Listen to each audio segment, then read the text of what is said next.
On Barack Obama's drone wars. American drones are killing Taliban or Al-Qaeda insurgents in Pakistan, Yemen, Afghanistan, but they're also killing civilians.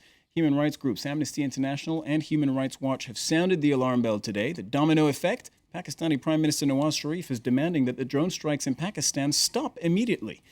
Our guests today to discuss this are General Dominique TRINQUAND, security consultant, Romain MIELCAREK, associate researcher at the Institute for Prospective and Security Studies in Europe, Lanah, international law specialist, Baptiste, journalist who just finished a documentary called Drones, Obama's Dirty War, and joining us from Stonington, Connecticut, Scott Bates, president of the Center for National Policy. We were just at the end of part one getting into this very interesting part of the debate over the legality of drone strikes. Lanah taking issue with whether or not these strikes, or whether or not there's still a rationale for these under international law. Absolutely. Well, what Mr. Bates was saying was until the United States gets a white flag from Al-Qaeda, we're at war. I think any reasonable person would say there will never be a white flag from Al-Qaeda. The question is more, when will Al-Qaeda's capacity and the Taliban and associated forces have been degraded enough that the United States will decide that this is over, that this is sufficient, and that a law enforcement approach will suffice. I think that really is the real question if you don't want this war to last forever and to be open-ended. More broadly about the legality of these drone strikes, I think it seems like there's increasing evidence that at least not all of them are legal. Just for our viewers, what does international law say? Amnesty International says civilians have been killed. There are documented cases. A 60-year-old grandmother who was picking vegetables. Yes. A group of 18 Pakistanis near the Afghan border just having lunch. They were killed in drone strikes. Is there any way under international law that can be legal? There is.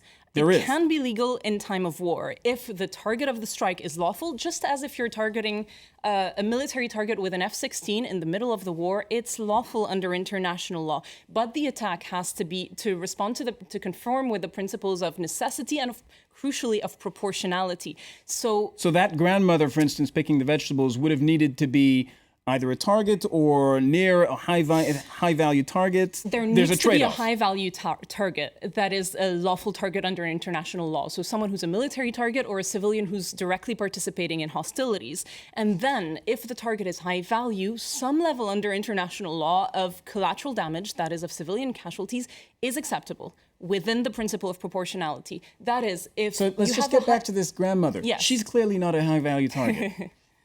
She's not a target, I don't think. She's not a target.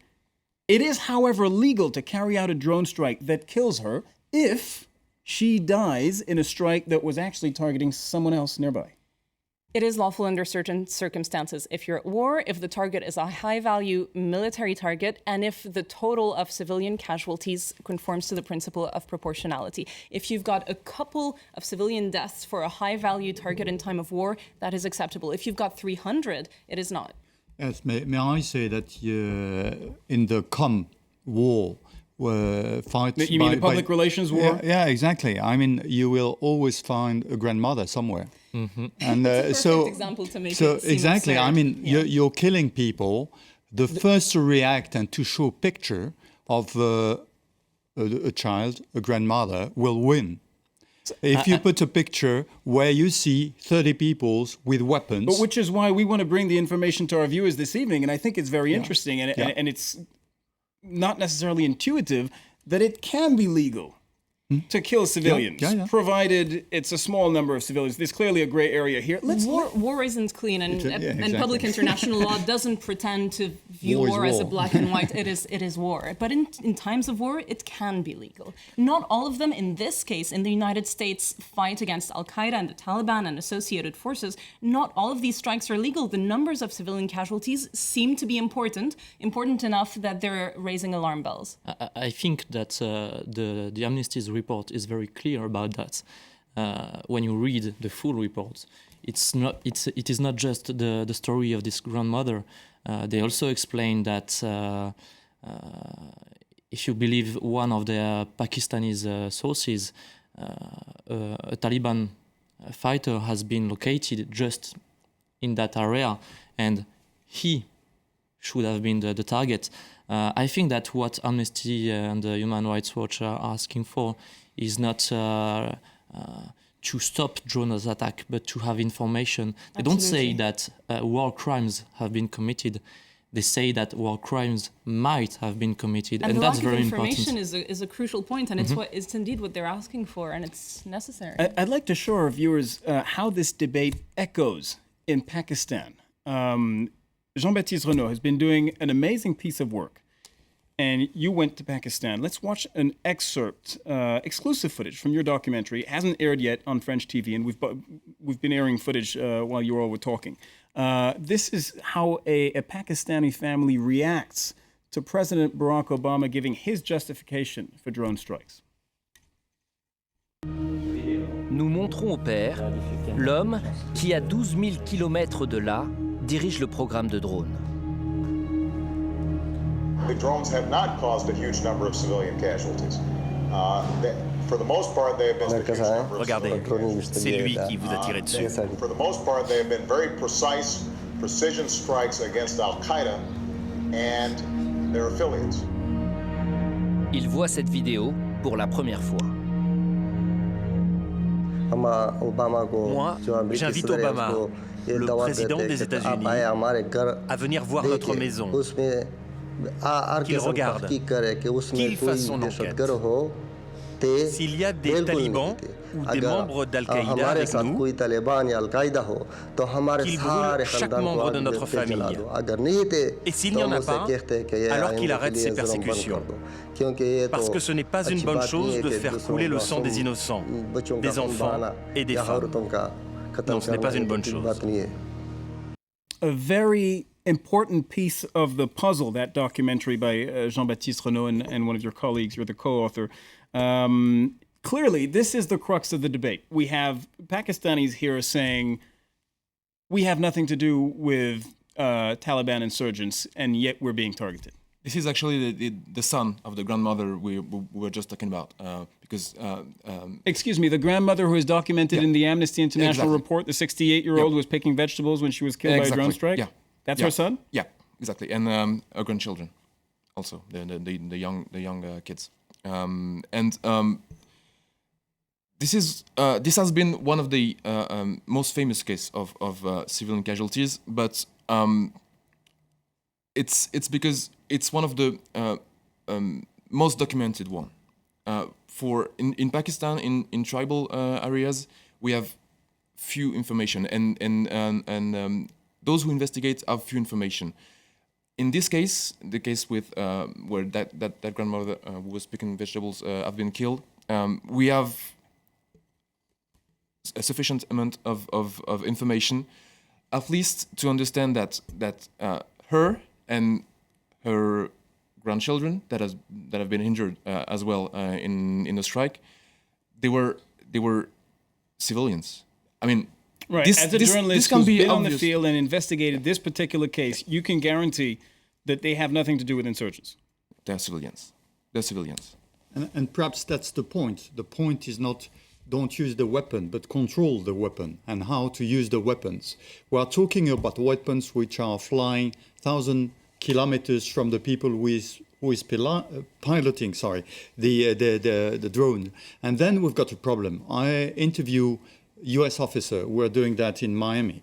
And they told me, our problem is that when we are taking our duty, 8 o'clock in the morning, leaving at 4 o'clock in the afternoon, going back to our family, we are not linked to the war. We are somewhere else.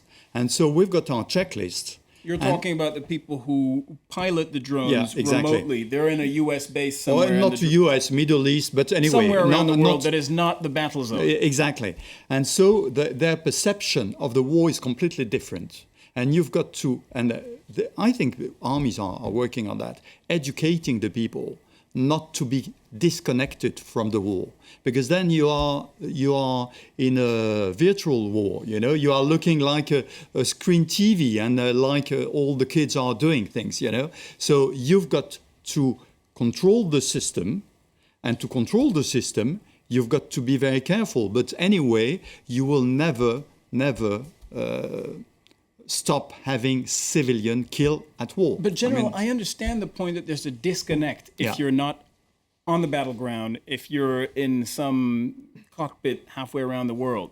But does that actually change the decisions that are made, the targets that are identified? It does? Of course. I have to agree on this. It does. There have been reports of a United States targeting strategy called signature strikes, where they don't hand select the targets. The targets are picked according to a number of criteria. I don't know, man between this age and that age, affiliate, maybe was seen at a meeting. There are vague criteria and not strictly individual ones, upon which reportedly the United States selects some of its targets. And this is one of, it's also a legal issue. Apparently, Let's bring in Scott Bates real quick. Mr. Bates, you're in Stonington, Connecticut. The argument's being made here on set that different military decisions are made when the people who are flying, who are pressing the fire button, are halfway across the world from the battle zone. I believe the American argument is that there's a chain of command, there are rules of engagement, and they're the same whether the pilot is in a cockpit flying over the battle zone or whether he's halfway across the world. Well, there are conditions in which they're given the authorization to fire their targets, but there are problems, and the fundamental problem is we were talking about sovereignty before. Pakistan is not in sovereign control of a large section of its own territory. The Pakistani government over the past decade has at various times acquiesced in these drone strikes. What would work better would be for Pakistan to acknowledge that they've kind of been in on a lot of this, to actually have ground spotters, better intelligence, better coordination, rather than having this kind of shadow kabuki between the two powers, which have a common threat and a common enemy. I mean, Pakistan sent 75,000 troops into that area to try and get it under control, and it just isn't really able to. Mr. Bates, let's just listen to the official line from Pakistan. Listen to the Pakistani Prime Minister Nawaz Sharif.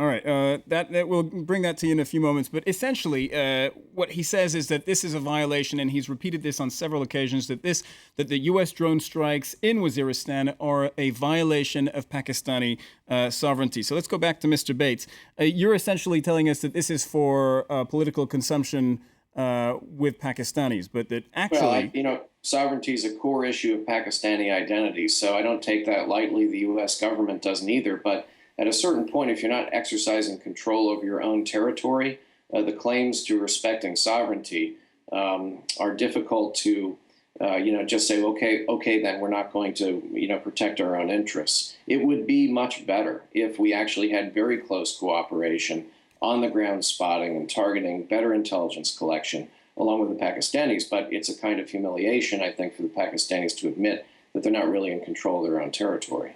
I'd like to address what I think is one of the key issues of this debate. We've addressed the legality of the drone strikes, to some extent the morality of the drone strikes. We haven't talked about the efficiency of the drone strikes. I mean, General TRINQUAND, is this working? Is this a better tool? Is this the best tool that could be used? Is it helping the U.S. against insurgents such as Al-Qaeda? There is a figure we haven't talked about, cost efficiency.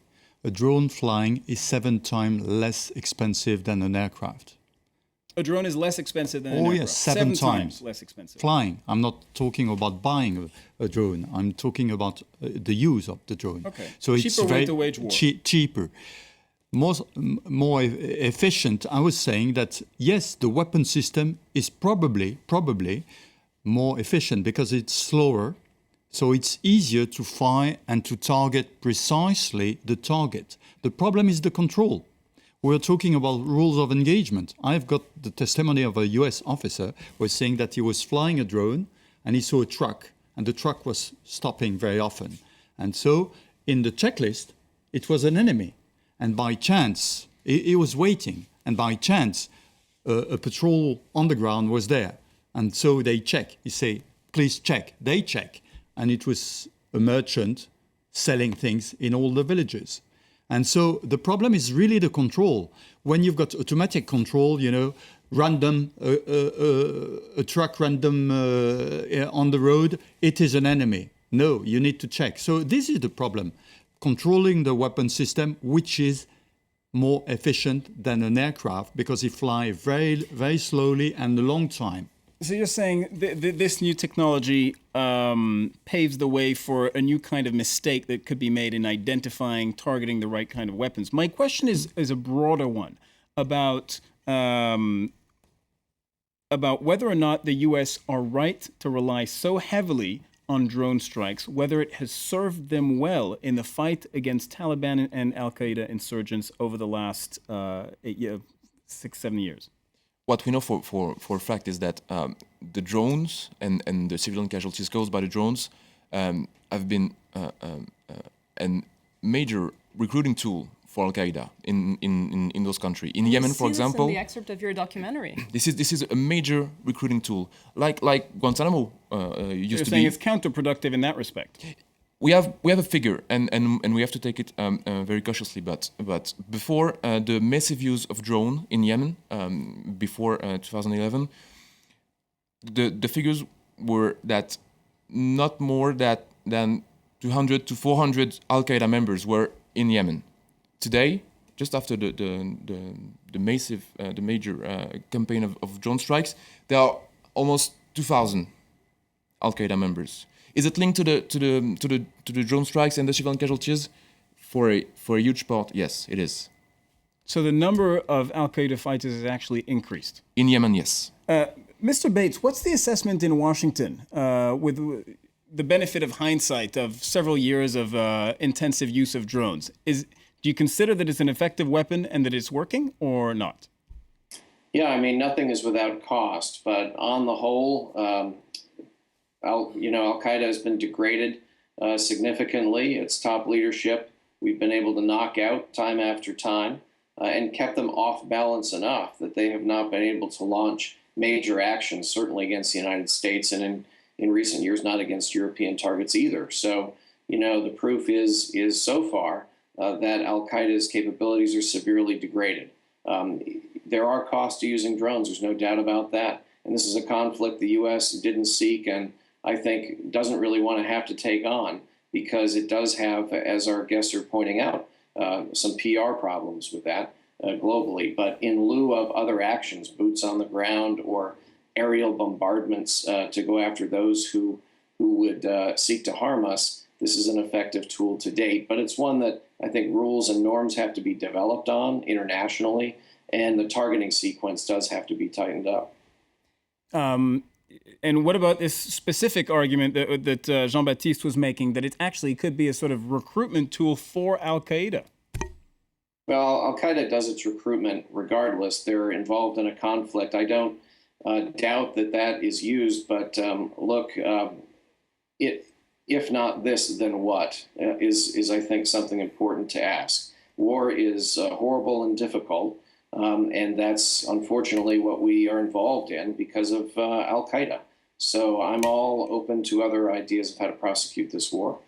Let's look at a tweet that we just got in. Amnesty International's criticism of America over drone use is unrealistic. Soldiers on the ground produce more innocent deaths. So one of our viewers agreeing essentially with Mr. Bates that drones, as imperfect a weapon as they may be, are actually better than some of the alternatives. Romain MIELCAREK. Yeah, I wanted to come back on that idea that the drones' civilian casualties are helping Al-Qaeda to recruit. We have to make a difference between Pakistan and Yemen because, well, the geopolitical situation is not the same, and the strategy of the American forces is not the same either. In Pakistan, they are essentially targeting some Taliban's fighters who most of the time are not really high-value targets. They are just fighters in a conflict which is really complicated between Afghanistan and Pakistan. And if you read the report of Amnesty, the people who are interviewed and who explain how scared they are about drones also explain that they are really, really scared about Taliban mines and official forces mortars. So we are in a very specific situation. In Yemen, they are trying to target high-value targets, and I think that, yeah, maybe there are more people who are affiliates to Al-Qaeda. The question is, what is the capacity of Al-Qaeda in Peninsula Arabic today and a few years before? There's something I haven't shared with all of you since the beginning of the show. It's interesting. Internal documents found internal to Al-Qaeda, which are the 20 or so Al-Qaeda tips against drones, how to avoid drone strikes. And we looked at some of them, we translated them.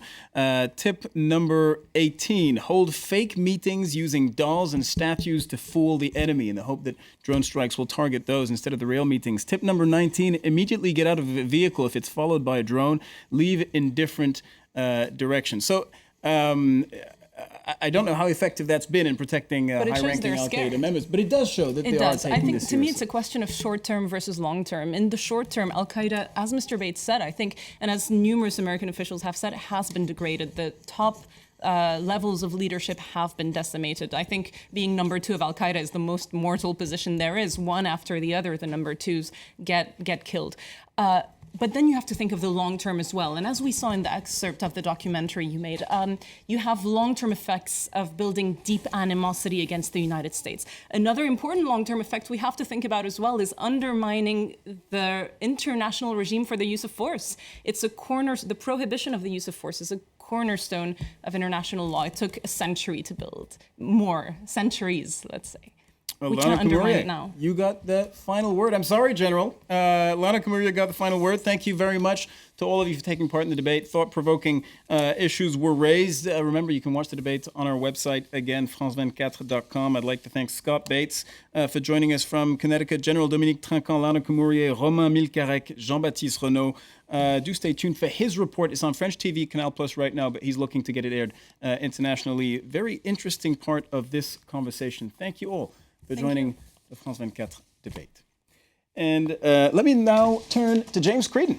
Hey, James. Good evening, Cyril. Good evening. It's time for Media Watch. What have you got for us today? That's right. The NSA spying story. It's, I guess, one of the biggest stories in the French media over the last 24, 48 hours. Le Monde getting the latest series of revelations from the NSA, this time from a memo, an internal memo, which essentially proves that there was NSA espionage on French diplomatic missions in New York, at the UN, and also at Washington. Now, many would say, what's so new about that? Didn't we already know, or at least speculate, that this espionage was completely general? But Le Monde has been going big on it, detailing all of the reactions and the various the fallout that has taken place as a result. Obama and Hollande have spoken personally on the phone. The French president saying that these are unacceptable practices. Essentially, the same words that the French Foreign Minister Fabius used with John Kerry, who was in Paris over the last day or two, saying that these are just unacceptable practices. So you're getting a whole load of official reactions coming out, which is embarrassing once again for the US. But really, is it informing us of anything new? Now, what do you notice about this article, Cyril? This is an article in Le Monde. What strikes me is it's in English. That's right, and this is very unusual for Le Monde. They've never done this before. This was on the front page of their website for the last 24 hours or so. It's essentially a synopsis of the scoop translated into English. So clearly there's a lot of interest in this story. Reaching out to an international audience. That's right, and in particular an American audience, a lot of interest in the US press, in the French reaction. But this is the first time I've seen that in Le Monde. Der Spiegel, for example, and German media, just as by way of comparison, they've had an English language website for many years. So some people being ironic on social media about that and pointing out the fact that that Le Monde is writing in English. Sort of unusual. And by the way, France is, of course, very angry officially at the US. But is there what do we know about the French espionage system? Right. Well, some people are sounding a more realistic note in all of this, including the former Foreign Minister Bernard Kouchner saying, look, everybody does it. Let's be honest. Even among friends. Right. Everyone spies on everyone. And I suppose what's surprising here or shocking for him is that private individuals are also the subject of this espionage, not just on a corporate or diplomatic level, which reminded me of an article in Foreign Policy going back to July when all of this started to break. Espionnage moi. And they were poking fun at the horror being expressed in Paris at this espionage by the NSA. At that time, the revelations were about EU missions in New York and in Washington. Paris saying it was utterly unacceptable. François Hollande saying that it had to stop immediately. And they were basically saying, hold on a minute, we have this US internal documentation showing that there was huge corporate espionage by the French on American companies going back to the 60s, so give us a break. So there you go, that's the sort of thing that you're seeing. I suppose it's another smack in the face for US soft power internationally. That's, I think, the more significant point. There's nothing new in terms of the facts. And it does remind me a little of poor John Kerry going around the world being humiliated. There he was in Indonesia on the far outside of that photo at the APEC summit that Obama couldn't go to because of the shutdown. So the federal shutdown. Bad times for US soft power. All right, James Creedon with Media Watch. Thank you Thanks very much. Do stay tuned to France 24. More news coming up right after this.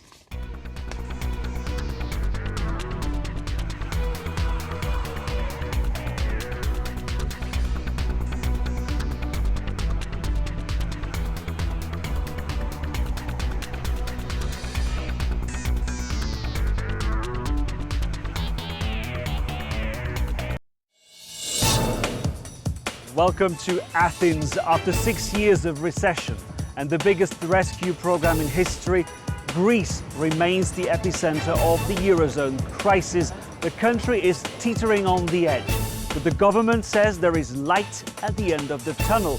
The country will start to grow again next year. In Europe now, we'll see how Greeks are coping with this never-ending crisis.